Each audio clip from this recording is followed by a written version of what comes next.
तो कहानी की शुरुआत हम टीस नाम की एक लड़की को देखते हैं जिसने एक रूम बुक किया था। जब वो उस रूम में पहुंचती है तो वहाँ पर एक और लड़का होता है। उस लड़के का नाम बिल होता है। टीस बिल से पूछती है, कमरा तो मैंने बुक किया था ना?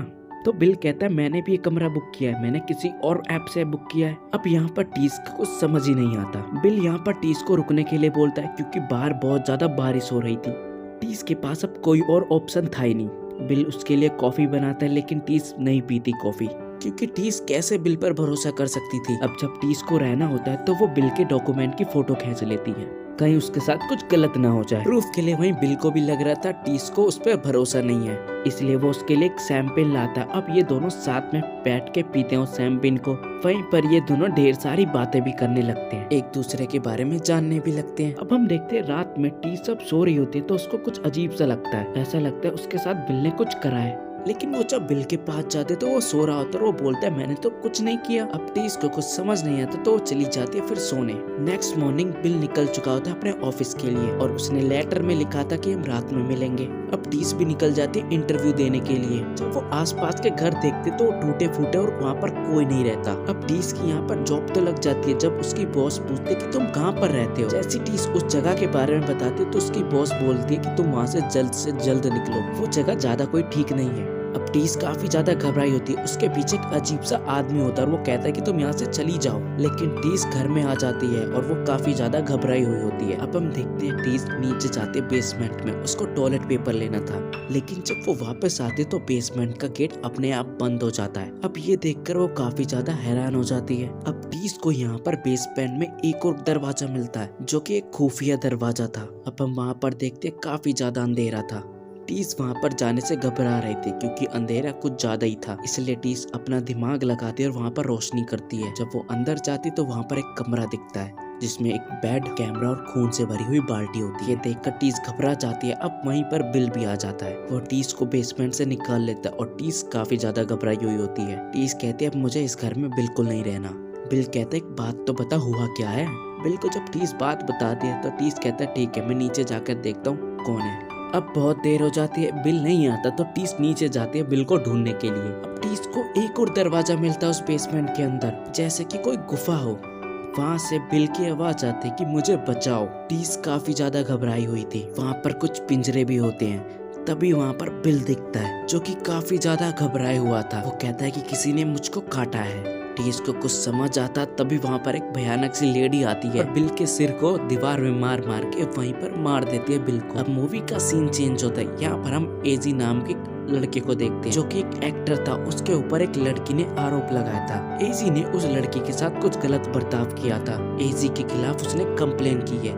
अब एजी अपने बॉस के पास जहाँ पर उसका बॉस बोलता है कि अब तुम्हें कोई फिल्में नहीं मिलेगी, तुम कुछ दिनों के लिए आराम करो और शहर छोड़कर मत जाना कहीं।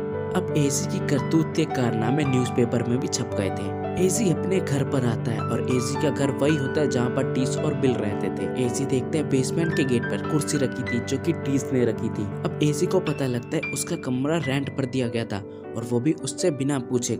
अब हमारे एजी भी एक पार्टी में जाते हैं जहाँ पर ये बहुत ज्यादा ड्रिंक करते हैं। अब ये घर पर आते हैं और उस लड़की से सॉरी बोलते हैं, कहते कि तुम प्लीज अपना केस वापस ले लो। अब नेक्स्ट मॉर्निंग एजी टीस के सामान को देखता है। अब एजी को लगता है कि बेसमेंट में कुछ जरूर है, इसलिए एजी पहुंच जाता है बेसमेंट में। अब उसे डर तो लगता है, इसलिए वो टॉर्च और एक चाकू साथ में लेकर आता है। अब यहाँ पर उसको एक खुफिया गेट भी दिखता है। अब एजी को ये देखकर काफी हैरानी होती है कि बेसमेंट में इतनी बड़ी जगह है। अब वो यहाँ पर खुश हो जाता है क्योंकि उससे ज्यादा पैसे मिलने थे। अब वो घर को बेचना चाहता था, इसलिए वो बेसमेंट को नापने लगा था। अब नापते नापते उसे वो जगह मिल जाती है जहाँ पर टीस गई थी। वहाँ पर एक पिंजरा भी दिखता है, लेकिन तभी एजी को महसूस होता है वहाँ पर कोई आ चुका है। एजी फिर वहाँ से अपनी जान बचा के भागने लगता है, लेकिन अफसोस की बात वो एक गड्ढे में गिर जाता है और उसका गेट बंद कर दिया जाता है। अब हम फ्लैशबैक में जाते हैं जहाँ पर हम इसके घर के बारे में जानेंगे। हम यहाँ पर फ्रैंक नाम के एक आदमी को देखते हैं जो कि थोड़ा आरामी नहीं था, बहुत बड़ा आरामी था। वो मॉल में जाता है, तभी वहाँ पर उसको एक लड़की दिखती है।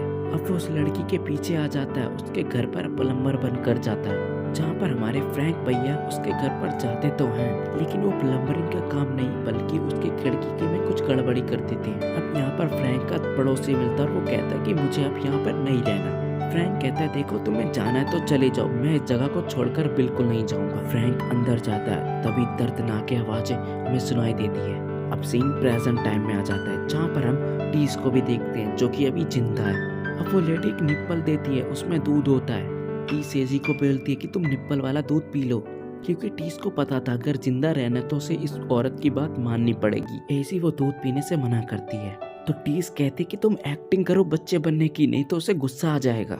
और वो लेडी एजी को लेकर वहाँ से चली जाती है, लेकिन वो गेट खुला छोड़ जाती है, जिससे टीस को कुछ ज्यादा ही फायदा होता है और वो वहाँ से निकल जाती है। अब वो लेडी को एजी को ऐसे ट्रीटमेंट कर रही थी जैसे कोई छोटा बच्चा हो, लेकिन उस लेडी को पता लग जाता है कि टीस वहाँ से जा रही है। टीस एक खिड़की तोड़कर वहाँ से बाहर निकल आती है, लेकिन उसके पीछे वो लेडी भी होती है। लेकिन तभी एक आदमी आता है, टीस को बचा लेता है। ये वही आदमी होता है जिसको टीस ने पहले भी मना किया था इस घर में मत जाओ। वो उस आदमी को बताती है सब कुछ, लेकिन उस आदमी को पहले से ही पता था। तो आदमी कहता है यहाँ से चले जाओ।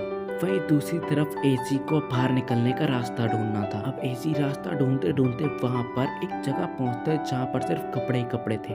ये उसी लेडी का कपड़ा था जिस लेडी के घर पर फ्रैंक गया था। अब एजी को यहाँ पर फ्रैंक दिखता है। वहीं टीस को फिक्र थी एजी की, इसलिए वो पुलिस की मदद मांगने के लिए जाती है। फ्रैंक यहाँ पर एजी से पानी की बोतल मांगता है। वहीं दूसरी तरफ पुलिस वाले को कुछ नहीं मिलता, इसलिए पुलिस वाले सोचते हैं कि एजी पागल हो चुकी है, वो सिर्फ हमारा टाइम वेस्ट कर रही है। एजी को वहाँ पर ढेर सारी कैसेट मिलती है। जब वो कैसेट चलाकर देखता है तो उनमें वीडियो होती है। फ्रैंक वहाँ पर लेडी को लाता था और उनको प्रेग्नेंट कर देता था। एजी को ये देखकर काफी ज्यादा गुस्सा आता है, लेकिन फिर एजी सोचता है कि मैंने भी तो किसी लड़की के साथ बुरा किया था ना। तभी फ्रैंक बंदूक निकालता है, लेकिन वो एजी को नहीं मारता बल्कि अपने आप को ही मार लेता है। अब वहीं दूसरी तरफ टीस उस लेडी को कार से उड़ा देती है, जिससे वो थोड़ी देर के लिए बेहोश हो जाती है। लेडी टीस पहुंच जाते हैं एजी को ढूंढने के लिए, लेकिन एजी गोली चला देता है जिससे टीस जख्मी हो जाती है। अब एजी टीस को बाहर लेकर आ जाता है, तभी देखते वहाँ पर वही आदमी दिखता है। अब एजी उस आदमी से पूछता है आखिरकार ये लेडी चाहती क्या है, हमने क्या बिगाड़ा है इसका? वो आदमी कहता है कि ये लेडी पिछले 40 साल से इस जगह पर बंद है और ये फ्रैंक उसका बाप है और ये फ्रैंक का घर है। लेकिन एजी कहता है ये तो घर मेरा है ना, देखो तुम्हारा होगा कागज में। वो आदमी ये भी बताता है ये सब फ्रैंक की करतूतों की सजा मिल रही है उसको। फ्रैंक ने कई औरतों की जिंदगी खराब की थी। अब फिर एजी टीस को कहता है चलो तुम्हें हॉस्पिटल लेकर जाता हूँ। तभी वो आदमी कहता है मत जाओ, नहीं तो वो लेडी तुम्हें मार डालेगी। वो यहाँ पर नहीं आएगी, लेकिन वो बाहर घूम रही है। लेकिन तभी वो लेडी आती है और उस आदमी को वहीं पे मार देती है। अब ये लोग वाटर टैंक पे चढ़ जाते हैं, लेकिन एजी के हाथ से बंदूक गिर जाती है नीचे। वहीं पर वो लेडी भी उनका पीछा पीछा करते हुए आ जाती है, तो एजी टीस को धक्का दे देता है उसकी जान बचाने के लिए। लेकिन वो लेडी टीस को बचाने के लिए कूद जाती है। अब एजी को लगता है कि वो लोग मर चुके हैं, लेकिन जब वो पास जाता है तो एजी अभी जिंदा होती है। एजी सिर्फ अभी घायल थी, लेकिन तभी हम देखते हैं वो लेडी भी जिंदा हो चुकी है और वो उसको पकड़ लेती है और उसको भी मार देती है एजी को। अब यहाँ पर वो लेडी टीस को बच्चों की तरह प्यार करने लगती है, जैसे एक माँ बच्चों से प्यार करती है। लेकिन वो टीस को कहती कि तुम मुझे मार दो, ये सब मेरे बाप की वजह से हुआ है। टीस ऐसा तो नहीं करना चाहती, अगर टीस ने उस लेडी को नहीं मारा तो उस लेडी को और तकलीफ होगी, इसलिए टीस उसको मार देती है और वो वहाँ से चली जाती है और मूवी यहीं पर एंड हो जाती है। आई होप गाइस मूवी की एक्सप्लेनेशन आपको अच्छी लगी होगी, कमेंट में जरूर बताएं।